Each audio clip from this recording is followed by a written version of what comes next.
Hey guys, welcome back to more HOA stories. In this video, a homeowner association Karen fined a veteran $1,000 for hunting on his own property he had owned for 10 years before their HOA even existed. But when they sent a SWAT team to his house over a fake hostage situation, he decided to stop playing defensive and go nuclear instead. Let's dive right into the video. And today's XXL titled story saga starts like this. So let me start by telling you about myself. I am 48 years old, career military for many years before I retired. I did 3 tours in Afghanistan between 2009 and 2012, came back with some physical injuries and PTSD. I decided I'd had enough of the army life. When I got out in 2014, I used my VA benefits and retirement savings to buy a nice piece of land out in the country. 10 acres of pure heaven with woods, a creek, and more importantly, no neighbors breathing down my neck. My wife Josie and I spent the best years of our lives fixing up that old farmhouse and making it our own little slice of paradise. The property had been in my family for about 10 years when everything went to hell. Josie had passed away from cancer 2 years before this story begins, and I was still dealing with the grief. The land was all I had left of our life together, and I was damn well going to protect it. For the first 8 years we lived there, it was perfect. Nobody bothered us, we didn't bother anybody. I would hunt on my own land during season, fish in the creek, and generally live the quiet life I'd always wanted after the chaos of military service. I had my DD-214, my 70% disability rating, and my peace. The closest neighbors were a good half-mile away, and we all minded our own business. Then the developers came. Some big development company bought the 200 acres next to my property and started building what they called a luxury residential community. Within just 18 months, they had cleared the land, put in roads, and built about 50 cookie-cutter homes. The whole development looked like someone had copy-pasted the same house 50 times, with minor variations. White picket fences, perfect lawns, the works. At first I figured it would not affect me much. Sure, I had lost my privacy on one side, but I still had plenty of land and the other 3 sites were still undeveloped. I was wrong though. The first letter showed up about 6 months after the last house was built. It was from something called the Homeowner Association Board inviting me to join their community. I read it, laughed, and threw it in the trash. I was not part of their development, so why would I join their association? The second letter came a week later, this time with a more insistent tone. They were strongly encouraging me to attend their next board meeting to discuss community standards and neighborhood harmony. I threw that one away too, and the third letter pissed me off. It was addressed to the homeowner and started with, "Due to your continued non-compliance with community standards," they were basically threatening to fine me $500 for not maintaining my property to their specifications. They had a problem with my unkempt lawn and inappropriate outdoor structures. Let me be clear about something though, my property was perfectly maintained. I kept the grass around the house mowed, the driveway clear, and everything in good repair. What they were calling unkempt was the fact that I had 10 acres of natural woodland and did not manicure every square inch like some suburban golf course. The so-called inappropriate outdoor structures were my deer stands and a small equipment shed that had been there since before their development even existed. I did some research on the county assessor's website and confirmed what I already knew. My property was not part of their development, was not subject to their covenants, and they had absolutely zero legal authority over me. Their HOA agreement only covered the houses in their development, not the surrounding land. I even pulled up the original plat maps to be sure. I figured ignoring them would make them go away. But I was wrong again. The harassment escalated quickly. They started sending letters weekly, then daily, and each one more threatening than the last. They claimed I owed them thousands in fines, that they were gonna put a lien on my property, and that they were gonna sue me. It was all bluster and intimidation though, but it was getting on my nerves. The real problem started when they began trespassing. I'd always been generous with my land. If someone wanted to walk through the woods or fish in the creek, I didn't mind as long as they asked permission and respected the property. Word had gotten around the new development that there were some nice hiking trails through my woods and a few folks had approached me politely about access. I'd given several of them permission to walk the trails, figuring it was just being neighborly. But after After the HOA started their harassment campaign, suddenly every entitled resident in that development thought that they had a right to use my land. They would show up unannounced, leave trash, let their dogs run loose, and generally treat my property like it was their personal park. The first time I confronted a group of trespassers, they actually had the nerve to tell me that their HOA president had given them permission to use the trails. When I explained that the HOA had no authority over my land, they got argumentative and claimed that I was being unreasonable. That is when I met her, the woman who would become my nemesis for the next few years. She was in her mid-50s with that particular entitled attitude that comes from being in charge of something for the first time in her life. She had short, perfectly styled hair, wore expensive workout clothes, and carried herself like she owned the world. She was leading a group of about 6 people through my woods when I found them. "Excuse me," I said, approaching the group. "This is private property. I'm going to have to ask you to leave." She turned to me with this look of pure disdain. "And you are?" "I'm the owner of this property. You are trespassing." She was actually laughing. "I don't think so. This is community land. I'm the president of the HOA and I know the boundaries." "Ma'am, I've owned this land for 10 years. You're about a half-mile from the nearest property line of your development. You need to leave now." That is when she got nasty. "Listen here, you don't get to tell us where we can and cannot go. We have rights and we are not gonna be intimidated by some hermit who thinks he can live like a slob and drag down everyone's property values." And by the way guys, if a bunch of HOA busybodies trespassed on your property and treated you like this, how would you have reacted in this situation? Let me know in the comments, and while you're at it, please don't forget to leave a like because that would help me tremendously. Thank you so much for your support. Anyway, I kept my cool, but I could feel my blood pressure rising. This is my property. You have no rights here. If you don't leave immediately, I'm calling the sheriff. She pulled out her phone and waved it at me. "Go ahead. I'll be calling them too to report you for harassment and threatening behavior." The group reluctantly followed her back towards the development, but I could hear her talking loudly about how she was gonna deal with this situation. I knew right then and there that this was not over. Over the next few weeks, the trespassing got even worse. People would ignore the no trespassing signs I put up, leave gates open, and generally treat my land like their personal playground. Every time I confronted someone, they would claim the HOA president had given them permission. The breaking point came about a month later though. I was doing some maintenance on one of my deer stands when I heard voices coming from the direction of the creek. I walked over to find a group of about 8 people having what looked like a family reunion right next to my favorite fishing spot. They had coolers, chairs, and had even brought a portable grill.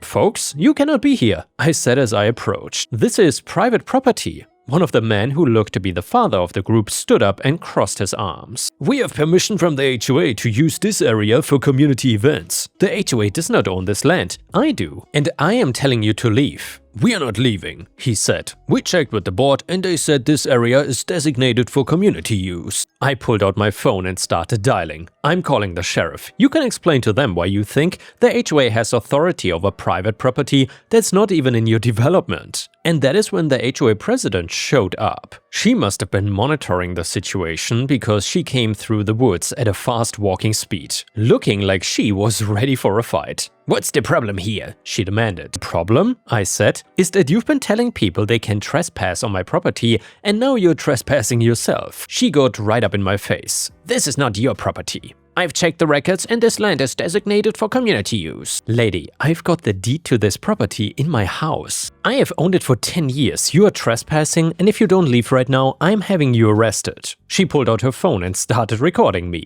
"I'm documenting this harassment. You are threatening violence against community members who are exercising their legal rights."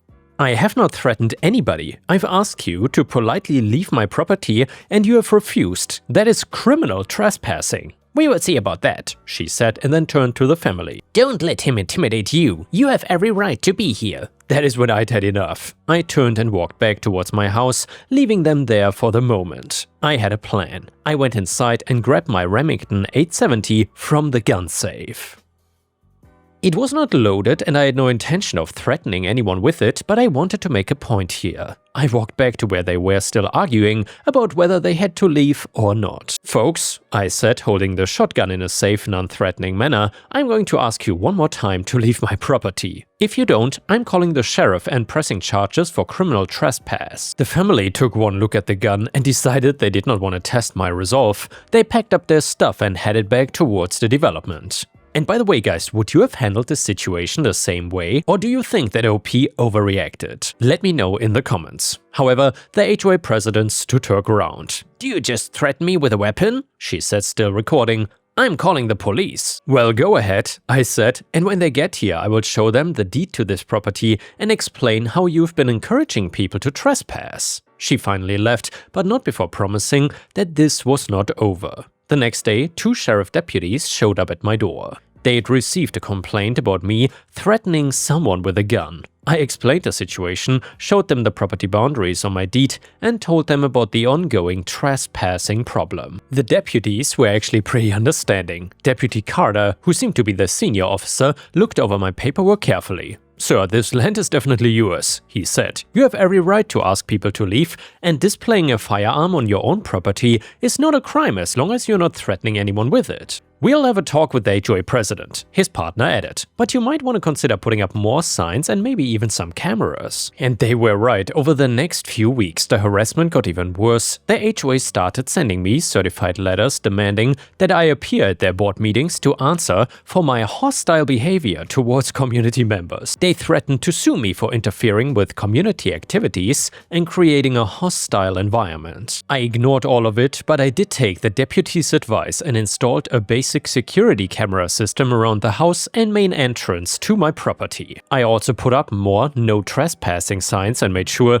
the property boundaries were clearly marked with reflective tape. The direct trespassing stopped after the gun incident, but the HOA found other ways to make my life miserable. They started filing noise complaints every time I used my tractor or chainsaw. They complained to the county about my illegal structures, my deer stands and equipment shed that had been there for a decade, and they even tried to get the fire department to cite me for having a burn pile. Every complaint was investigated and dismissed, but it was a constant harassment. I'd get a visit from some county official every few weeks and have to explain the situation, show them that everything was legal and proper, and then wait for the next complaint. The HOA president was relentless though. She would drive by my property several times a day, sometimes stopping to take pictures. She would park on the county road and just sit there watching my house. It was creepy and intimidating, but technically legal since she was on public property. The final straw came during hunting season. I'd been hunting on my own land for years, always following all the state regulations and safety protocols. I had 10 acres of thick woods, plenty of safe shooting zones, and no neighbors close enough to be bothered by the occasional gunshot.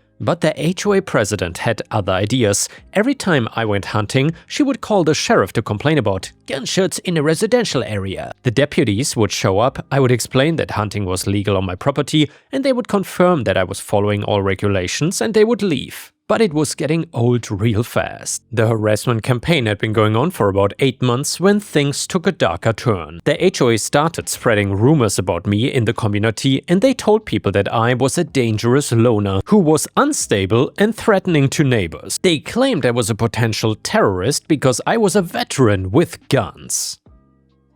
I started getting strange looks when I went into town. People who had known me for years started avoiding me. My few friends in the area told me about the rumors that were circulating. This was character assassination, pure and simple, but I am a patient man. 20 years in the army taught me that sometimes the best strategy is to wait for your enemy to make a mistake. I kept documenting everything, taking pictures of trespassers, saving every letter and complaint, and generally building a case. The HOA's mistake came on the 4th of July. I had planned to spend the holiday doing some hunting in the early morning and then maybe having a quiet barbecue by myself. It was going to be the third 4th of July since Josie had passed, and I just wanted to spend it peacefully on our land. I was out in the woods around 7 AM, sitting on one of my deer stands when I heard someone crashing through the underbrush. I looked down to see the HOA president marching through my woods, clearly looking for me. "Hey," she shouted when she spotted me, "you cannot hunt here."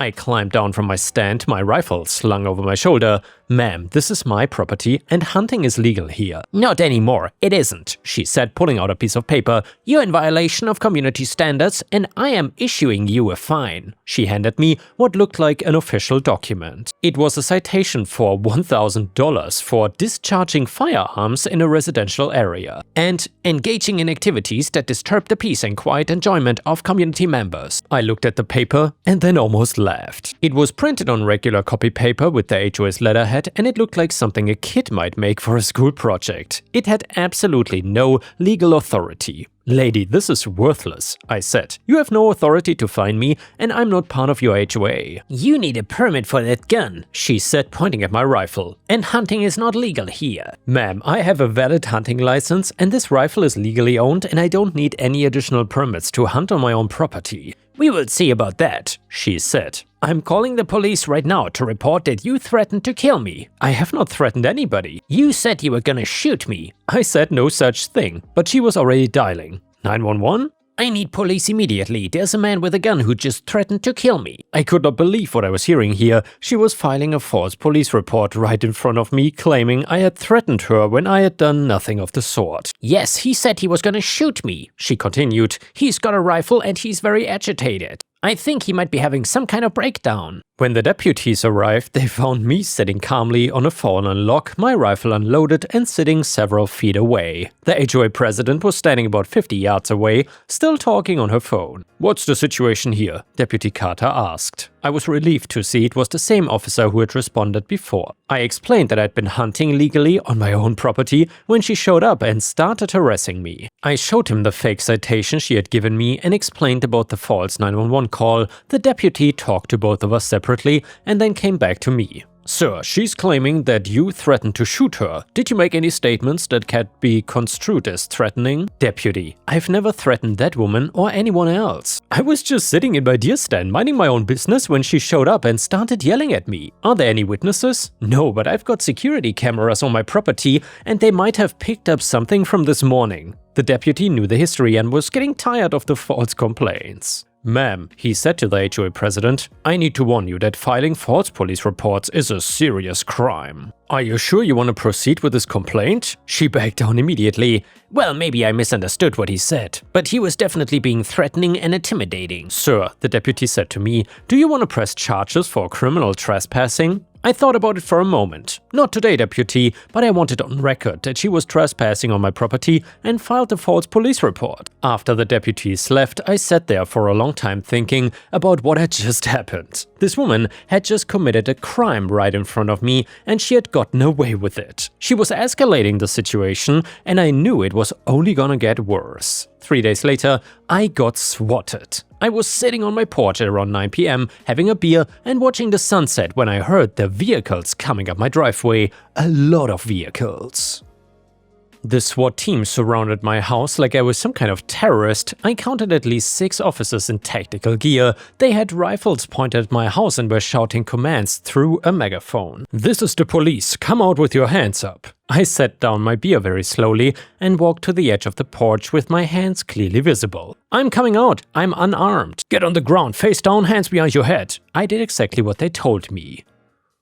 The last thing I wanted was to get shot because some idiot filed a false police report on me. As I was lying face down on my own driveway, one of the officers zip-tied my hands behind my back. "What is this about?" I asked. "We got a call about a hostage situation. Someone said you were holding people at gunpoint and threatening to kill them." I actually laughed, which probably was not the best response under the circumstances.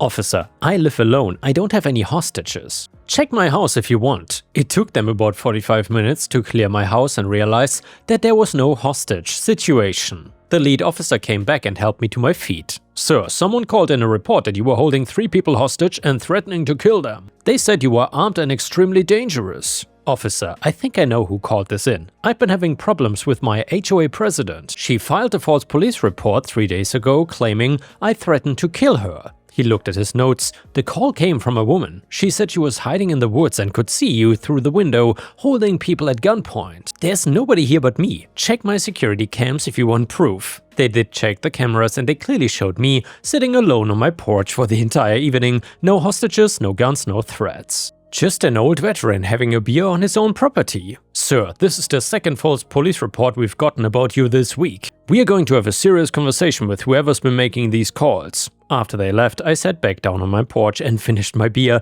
but I was shaking. Not from fear, but from rage. This woman had just sent a SWAT team to my house over a fake hostage situation. I could have been killed. And hell, one of the officers could have been killed if things had gone wrong. That is when I decided to stop playing defense and start playing offense. The next morning I called my lawyer. Jake Peterson was a guy I'd served with who had gotten out of the army a few years before me and gone to law school using his GI Bill. I told him the whole story and he was furious. "She's committing felonies," he said. "Filing false police reports is a serious crime, especially when it involves SWAT teams. You could have been killed. What can I do about it though? Document everything and keep records of every incident. And maybe it's time to think about how to legally make her life as miserable as she's making yours." That is when he gave me the idea that would change everything. "You know what would really piss them off?" he said. "If you did something legal but annoying right next to their development. Something that would affect their property values and their quality of life." Like what? I don't know, maybe a business that makes noise or attracts the kind of people they don't want around. As long as it is legal and properly zoned, there's nothing they can do about it. I spent the next week driving around the area, looking at the land around the development. Most of it was either already developed or owned by the same company that built the neighborhood. But then I found it. I spent the next week driving around the area, looking at the land around the development. Most of it was either already developed or owned by the same company that built the neighborhood. But then I found it. There was a small parcel of land, maybe 3 acres, not too far from the entrance to their development. It had an interesting history that I discovered when I did some digging at the county records office. So originally, when the HOA developer built the neighborhood, they had purchased a larger tract of land that included this 3-acre parcel. The original plan was to use it as a community recreation area with walking trails, picnic tables, and maybe a small playground. The HOA had actually owned and controlled this land for the first 2 years after the development was completed, but here's where it gets interesting. About 18 months before I found it, the HOA had run into serious financial trouble. Apparently they had mismanaged their budget and were facing some hefty legal bills from other disputes with contractors and residents. To raise quick cash, the HOA board had made the decision to sell off the recreation area to a local developer. The developer who bought it had planned to build a small strip mall or office complex,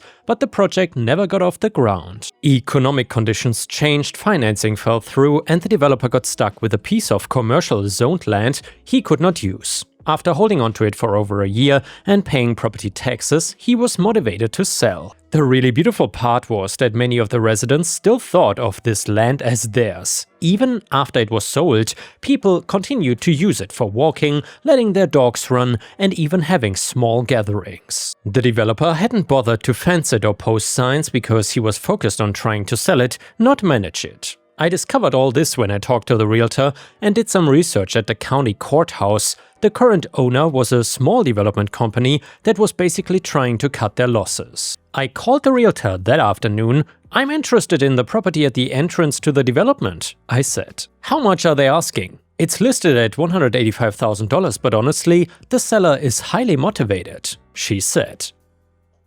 They've been carrying this property for over 18 months now, and the original plan for development fell through, and they just want out. Between you and me, they probably would take a lot less. "What's the story with the land? I noticed people seem to be using it." "Oh, that's a bit of a mess," she laughed. The HOA used to own it, sold it to raise money, but a lot of residents don't seem to understand that it's not theirs anymore. The current owner has been too focused on selling to deal with the trespassing issue, so if I bought it, I would have full rights to control access, right? Absolutely. You would be the legal owner, you could fence it, post signs, whatever you want within the zoning restrictions. I drove out to look at it that evening, and it was perfect. The land sat right at the main entrance to the development where everyone would have to drive past it every day. It was visible from about half the houses in the neighborhood, and it was completely legal for commercial development. Even better though, I could see evidence of recent use by the HOA residents. There were worn walking paths, a few pieces of trash that hadn't been cleaned up, and tire tracks from where people had been parking to access the trails that led back towards my property. These people were still treating it like their personal recreation area, even though they had sold it off to pay their bills. The irony was really perfect. I made an offer the next day for $170K in cash. The seller accepted immediately. "Fastest sale I've had all year," the realtor told me. The owner was thrilled to get it off his books. The closing took less than 3 weeks since it was a cash deal with no financing contingencies. When I signed the papers, I officially now owned the land that the HOA had once controlled and that many residents of the neighborhood still consider to be theirs. The best part though was that I had done my research. According to the county records, this land had indeed been part of the original HOA common areas. The residents had literally paid HOA fees that went towards maintaining this property for 2 years before their board sold it out from under them. However, now it was mine and I was about to give them a very expensive reminder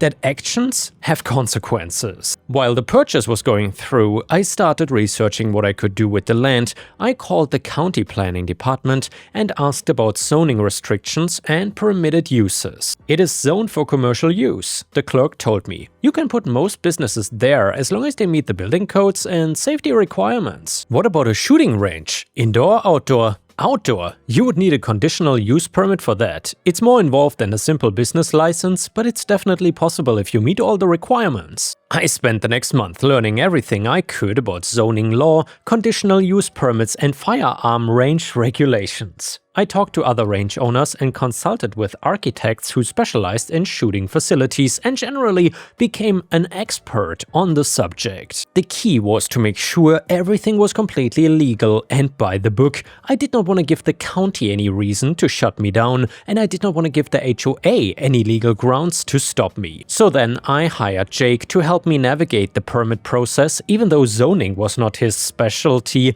I hired an architect who designed dozens of shooting ranges. I consulted with acoustic engineers about noise mitigation. I did everything right, and the permit process took 11 months. 11 months of paperwork, meetings, surveys, environmental assessments, and inspections. The HOA tried to fight it, of course. They showed up at every planning commission meeting, filed objections, and generally made nuisances of themselves. But I had something that they did not have: a legal right to develop my property according to the zoning laws. The HOA president stood up at one of the meetings and gave a passionate speech about how a shooting range would destroy the peaceful character of the neighborhood and endanger the safety of families with children. When it was my turn to speak, I kept it simple. I'm planning to build a completely legal shooting range in compliance with all county regulations. I will meet or exceed all safety and noise requirements. The acoustic engineer measured the projected sound levels at 68 decibels at the nearest property line, which is well below the county's 75 decibel limit for commercial properties. I have the legal right to develop my property, and I intend to exercise that right. The Planning Commission approved my permit by a vote of 4-1 after nearly 3 hours of public comment. The construction then started in the spring. I hired a local contractor who had built several shooting ranges in the area before. And by the way, guys, I have to say, that is a brilliant way to get revenge as a soldier. It kind of reminds me of these farmer revenge stories, where the farmer builds a hog farm or something right next to an entitled HOA neighborhood, but this is almost just as good. Either way, we put up proper sound barriers, installed safety backstops, and built a small office building with a retail area. The best part was watching the HOA president's face when the construction crews showed up. She was out there every day taking pictures, measuring distances, and generally looking like she was about to have a heart attack. About a week into this construction, she showed up at my house. "You cannot do this," she said. "This is going to destroy our property values." "I can do this," I replied. "I've all the proper permits." "We will sue you." "Go ahead. I will counter-sue for harassment and filing false police reports." She then stood there sputtering for a moment and then stormed off. The construction took about 4 months. When it was finished, I had a beautiful outdoor shooting range with 8 firing positions, proper sound barriers, and safety equipment that exceeded all county requirements. The grand opening was on a Saturday morning in June, almost exactly 2 years after the 4th of July incident that had started the war with the HOA. I'd invited about 15 of my friends from the military and law enforcement community. We had a great time shooting, barbecuing, and generally enjoying the new facility I built. The noise was perfectly legal, but it was definitely noticeable. Every shot echoed off the hills around the neighborhood. The HOA residents couldn't ignore it and they couldn't do anything about it. The phone calls to the sheriff's department started about an hour after we began shooting. "There's someone shooting guns next to our neighborhood," one caller complained. "Is it during legal hours?" the dispatcher asked. "Yes, but it's really loud." "So if it's during legal hours and they have the proper permits, there's nothing we can do." And by the way, I had copies of all my permits posted at the entrance to the range. When the deputies showed up to investigate the noise complaints, I showed them everything. They confirmed that the range was completely legal and that the noise levels were within acceptable limits. "Folks are going to have to live with it," Deputy Carter told me. "You've got every right to operate this facility." The HOA president showed up during the grand opening, screaming about noise ordinances and demanding that we shut down immediately. "Ma'am," I said, "this is a legal business operating under proper permits. If you don't like it, you can move." "This is harassment. You're only doing this to spite us." And well, she might be onto something.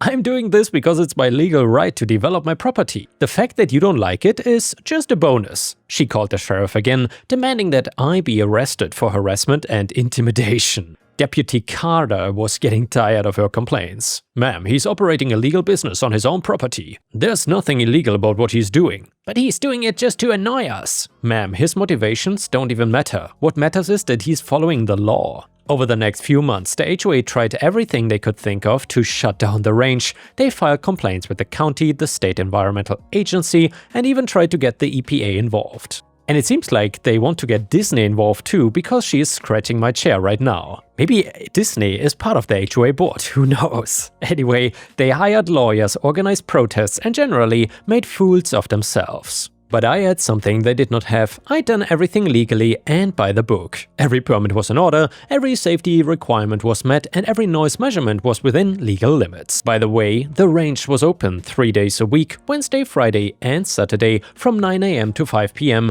Those were the hours I had specified in my permit application, and I stuck to them religiously. Every Wednesday, Friday, and Saturday, the sound of gunfire echoed through their perfect little development. Every week they got a reminder that their HOA president had picked a fight with the wrong guy. The complaints to the sheriff's department became a weekly ritual. The deputies would show up, confirm that everything was legal, and then leave. After a few months, they stopped responding to the noise complaints altogether. "We've investigated this business multiple times," the sheriff told the HOA board. "It's completely legal. Stop wasting our time." Meanwhile, I'd also put a stop to all the generous hiking privileges I'd previously allowed. I put up no trespassing signs all around my property and called the police every single time someone tried to walk through my woods. The hiking trails that had once been freely available were now completely off limits. The HOA president's behavior became increasingly erratic. She would drive by the range several times a day, taking pictures and yelling at customers. She would call the range during business hours and scream at whoever answered the phone. I started keeping detailed records of her harassment, by the way. Every phone call, every drive-by, every confrontation was documented with times, dates, and witnesses. The breaking point came about 8 months after the range opened. The HOA president had been escalating her harassment campaign, and I could tell she was getting desperate. I was at the range on a Saturday morning with a group of friends when she showed up with a camera crew from the local news station. "This is the man who's terrorizing our neighborhood," she announced to the reporter. "He built this shooting range just to spite us." The reporter, a young woman who clearly was not familiar with the story, started asking me questions about the range and the complaints. "Sir, are you operating this range to harass your neighbors?" "No," I said. "I'm operating this range because it's a legal business and I have the right to develop my property." "But the neighbors say that you're doing this just to annoy them." "The neighbors don't get to dictate what I do with my legally owned property." Then the HOA president jumped in. "He's a dangerous man with an arsenal of weapons. He's threatened to kill people." "Ma'am," I said, "you're on camera making false statements about me. I've never threatened anyone and you know it." The reporter was starting to figure out that there was more to this story than she had been told. She asked some follow-up questions about the permit process and the legal issues. "So you're saying this range is completely legal?" "Yes, it is. I've all the permits, inspections and approvals. I'm in full compliance with all county regulations." "And what about the noise complaints?" "Well, the noise levels have been measured by professional acoustic engineers. We are well within the legal limits." The story aired that evening, and it didn't go the way the HOA president had hoped. The reporter had done her homework and presented both sides of the story fairly. The piece made it clear that the range was legal and that the HOA had no grounds for their complaints. But the HOA president was not done yet. She was about to make the mistake that would end this war once and for all. The final confrontation came on a Saturday morning in February, about 10 months after the range had opened. I was at the range with a group of friends, including 2 off-duty police officers from the county. We were having a good time shooting some targets and enjoying the crisp winter weather. Around 11 a.m. I saw the HOA president's car pull up to the entrance of the range. She sat there for a few minutes and I could tell she was working herself up for something. She got out of her car and marched onto the range property, screaming at the top of her lungs, "You son of a gun! You've ruined everything! You've destroyed our neighborhood!" "Ma'am, you are trespassing on private property," I said. "You need to leave." "I'm not leaving until you shut this place down." She was completely unhinged. Her face was red, she was shaking with rage, and she was screaming obscenities at me and my friends. "Ma'am, I'm going to ask you one more time to leave. If you don't, I'm calling the police." "Go ahead and call them. I'm not going anywhere." One of my friends, Officer Dave Thompson, who was off duty, stepped forward. "Ma'am, you're trespassing on private property. You need to leave immediately." "You cannot make me leave. I have rights." "Well, actually I can," he said, pulling out his phone. "I'm calling this in right now." And that is when she completely lost it. She started screaming about how we were all criminals and terrorists, how we were threatening her, and how she was going to have us all arrested. Then she did something that sealed her fate forever. She walked over to my truck, which was parked near the range office, and started spray painting "murderer" on the side of it with a can of red paint that she had brought with her. "Hey!" I shouted. "That's vandalism." But she didn't stop. She finished spray painting my truck and then grabbed a tire iron from her car and walked over to my mailbox. The mailbox was stuffed full of her stupid HOA fine letters that I'd been ignoring for months. I never bothered opening them because they had no legal authority, so they just kept piling up. "You wanna play games?" she screamed, waving the tire iron at the overflowing mailbox. "You think you can just ignore my fines? Let's see how you like this." She started beating my mailbox with the tire iron, completely destroying it. All those bogus fine letters went flying everywhere as pieces of metal and wood scattered across my driveway. She was screaming about how I owed thousands in unpaid HOA fines while she demolished federal property. Officer Thompson was on the phone with dispatch, giving them a play-by-play of what was happening. "The suspect is now destroying a mailbox with a tire iron," he reported. "She is completely out of control." 2 patrol cars showed up within 8 minutes. The officers found the HOA president sitting in her car, crying with the tire iron and spray paint on the ground next to her. "Ma'am, you are under arrest for criminal trespass and vandalism," the arresting officer said. As they were putting her in the back of the patrol car, she looked at me through the window with pure hatred in her eyes. "This is not over," she said, but it was over. And I was about to make sure that she knew it. The arresting officer, Sergeant Mitchell, came over to take my statement. He was familiar with some of the previous incidents from the department reports. "Sir, do you want to press charges?" I looked him straight in the eye and said, "Yes, I want to press charges for criminal trespass and vandalism. And I want it on record that I'll be filing a federal complaint about the mailbox vandalism." "Federal complaint? Well, destroying a mailbox is a federal crime under 18 U.S.C. 1705. I'll be contacting the Postal Inspection Service on Monday morning." The sergeant made a note in his report. "Understood, sir. We'll make sure that's documented."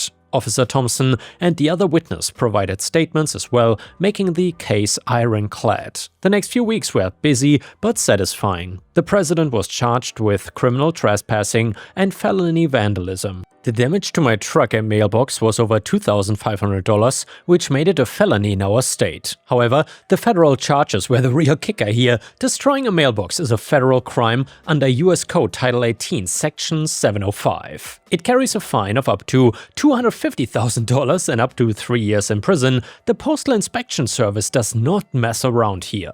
They take attacks on mail infrastructure seriously. A special agent was assigned to the case and she was thorough. They ended up investigating the case methodically, interviewed witnesses, and reviewed the security cam footage from the range. The HOA president Karen tried to claim that she'd been provoked, that I'd been harassing her, but the evidence was overwhelming. Multiple witnesses, security cam footage, and a documented history of her filing false police reports and engaging in harassment. She hired a lawyer, but there wasn't much she could do. She had committed the crimes in front of multiple witnesses, including off-duty police officers, and it was all captured on video. Meanwhile, the other HOA board members were scrambling to distance themselves from her actions. They held an emergency meeting just 5 days after her arrest. According to their bylaws, they had emergency powers to remove board members who brought disrepute or legal reliability to the association. They voted unanimously to remove her from the board effective immediately. They were facing potential legal liability and serious public relation problems. Several residents had already put their houses on the market, citing the ongoing drama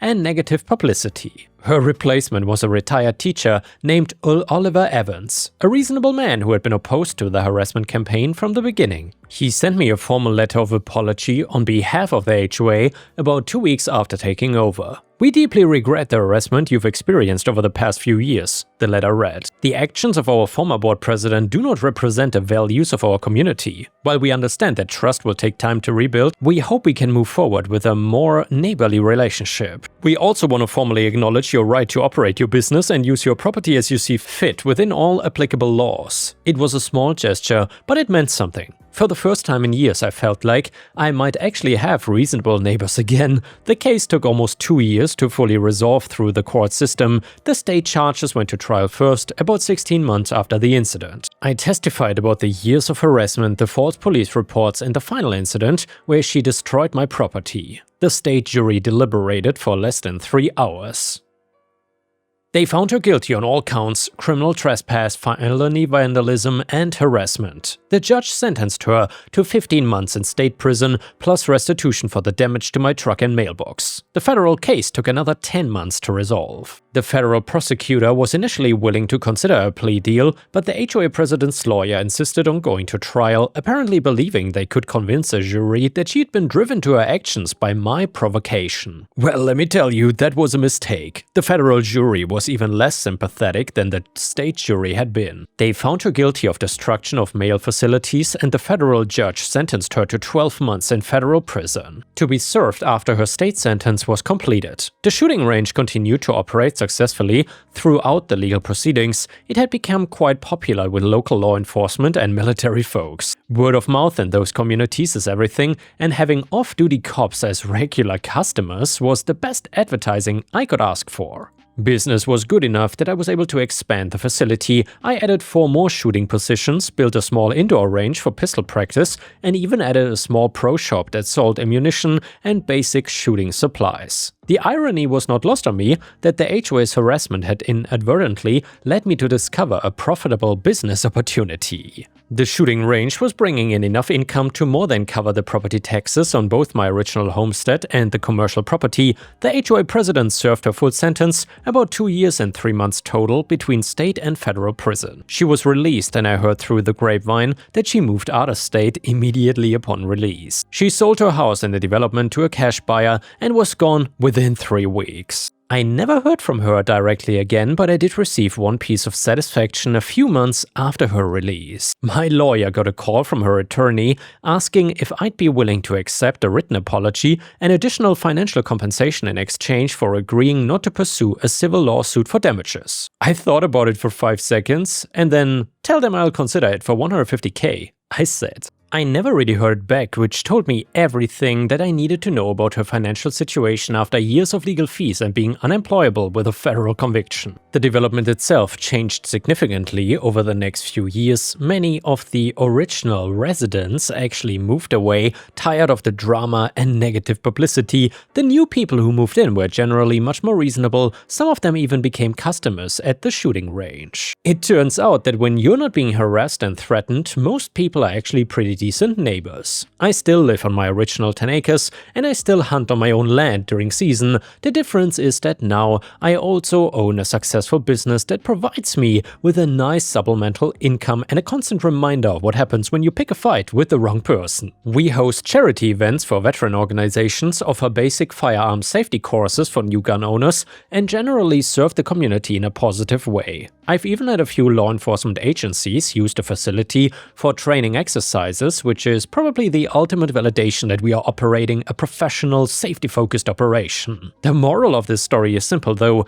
don't mess with a quiet man who knows his rights and has the patience to play the long game. Because sometimes the best revenge is just giving your enemy enough rope to hang themselves with, while you hold the legally notarized deed to the rope. And sometimes when someone tries to destroy your peace, the best response is to find a legal way to make their life as loud and uncomfortable as they have made yours. I chose to fight back and I won. The best part is though that it's completely sustainable. I mean, as long as I maintain my permits and operate within the law, there's nothing anyone can do to shut me down. The HOA learned that the hard way, and now they have to live with the consequences of their former president's actions every Wednesday, Friday and Saturday, when the sound of legal gunfire reminds them that actions have consequences. Some people might say I went too far, that I should have just ignored the harassment and moved on. And by the way guys, does anyone really seriously think that? Do you think that OP went too far? Let me know in the comments. However, I learned something important in my 20 years of military service.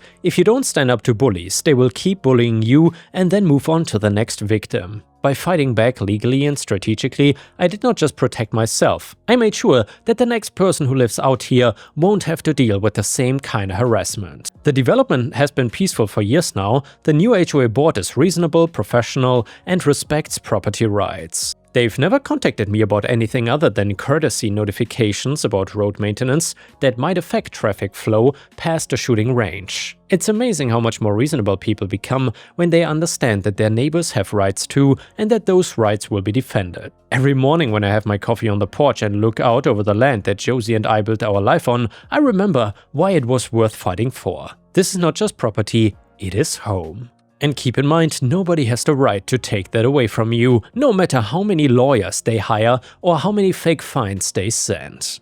And yeah guys, before we end the video, we will read another amazing homeowner association story. This one is about a soldier that came home after being deployed and found out that a homeowner association destroyed/demolished his home and built a new house on his property. You don't want to miss this one. HOA president demolished my home while I was deployed and built a new house on my property. I got revenge. You know, it is already a hard enough time being deployed overseas for a year, but coming back to a home that was not yours because the HOA destroyed your house makes it just so much worse. I'm a single guy and I am young, but I've mostly got my stuff together. I joined the military out of high school because I felt like that was the best thing for me to do at the time. It has served me pretty well, so I cannot complain. However, the fact that I was deployed definitely screwed with my neighborhood's HOA. It certainly should not have been a problem, but them combined with my a-hole neighbor made a giant mess of things. Firstly, I was okay with my HOA, even though they were kind of annoying about things like the shape of my deck, the color of my siding, and even the condition of my roof. It did not leak and it looked like a roof. I'm not sure what the problem was. They even made a loose comment about how my home was the only tri-level home in the neighborhood,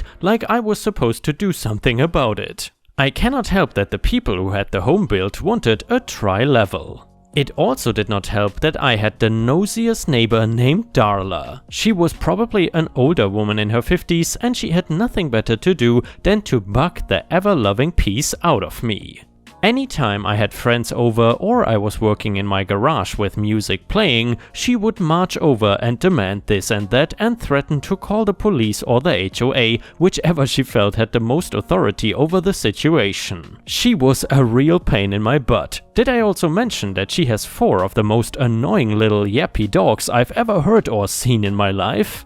I had been living there for about a year and a half before I saw my next deployment. I informed the HOA that I would be leaving for an extended period of time and that the yard would be cared for, but the rest of the property was otherwise uninhabited until I came back. In my letter, I even stated that I would be back at such and such date, which is exactly when I came home. Yeah, things should be fine, right?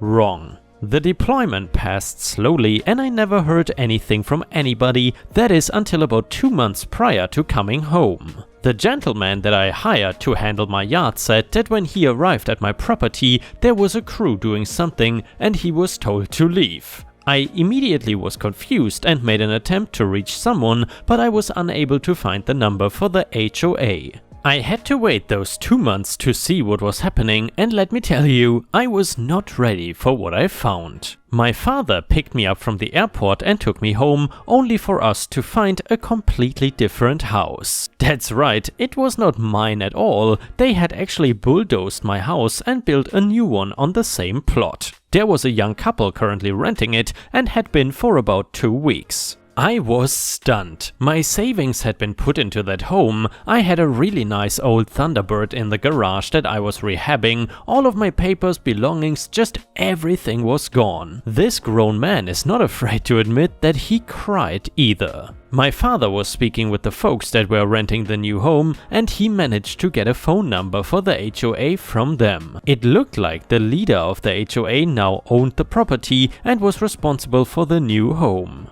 When I first made contact with the woman that answered the phone, she immediately hung up as soon as I said who I was. When I called back several times afterwards, there was no answer. As a matter of fact, it took me hiring a lawyer before they would actually speak to me. The information that was relayed to my lawyer was ridiculous. They said that I had been behind on my HOA dues and that gave them the legal right to sell my home, destroy it and build a new one on the same land. When he asked how they attempted to contact me, they said via mail and phone, which I could prove was false. The last bit of information was what really shook me. They told my lawyer that they had been informed by a neighbor that I was killed overseas and that I would not be returning, obviously. My first thought is, what in the actual F? Who? How? This had to be illegal. All of it. My lawyer was just as appalled as I was and went immediately to work. He found out through digging and requesting documents that they were apprehensive to send. Who gave them this information? It was of course none other than my crappy neighbor Darla. I was beyond livid. I'm not the type to sue folks, but these people deserved it. I could not help but feel like the HOA and Darla used my deployment as a way for them to gain off of me. The HOA did not like my home and wanted it to look more like, well, what they built on my home's grave. When I started the process of suing the HOA, I really just wanted compensation for my troubles, grief, and well, my damn house. Not only was I suing the HOA, but I also started a separate case against Darla as well. In my opinion, she was just as much at fault for everything as the HOA was. Upon taking the HOA to court, I realized just how unprofessional and a little unhinged these entitled people were. Thankfully, I had a good lawyer and an understanding judge who sympathized with my troubles. Did you really just take a woman's word for it and destroyed this soldier's home while he was away serving our country? The HOA's lawyer could only stammer and the board members hung their heads. Until the HOA leader spoke up. We had told him to inform us of him leaving several times, and he didn't do so. His yacht was still being taken care of, so we assumed he was home and just ignored us. When my lawyer pulled out a copy of the document I sent them before being deployed, starting when I'd be leaving and when I'd be back, there was very little for them to argue. I'm ashamed that your organization would do this to a man who was deployed in the military. His verdict was solid and the HOA had to pay a huge amount of money to me. Probably more than my house was even worth. The next week, it was my crappy old neighbor's turn in court. It was not the same judge, but it was the one who was just as disgusted with Darla's crappy excuses and obvious lies. She attempted to squeeze out some crocodile tears at one point, but those went unnoticed. Did you know that you could serve jail time for what you did? The judge asked. That is when the crocodile tears started.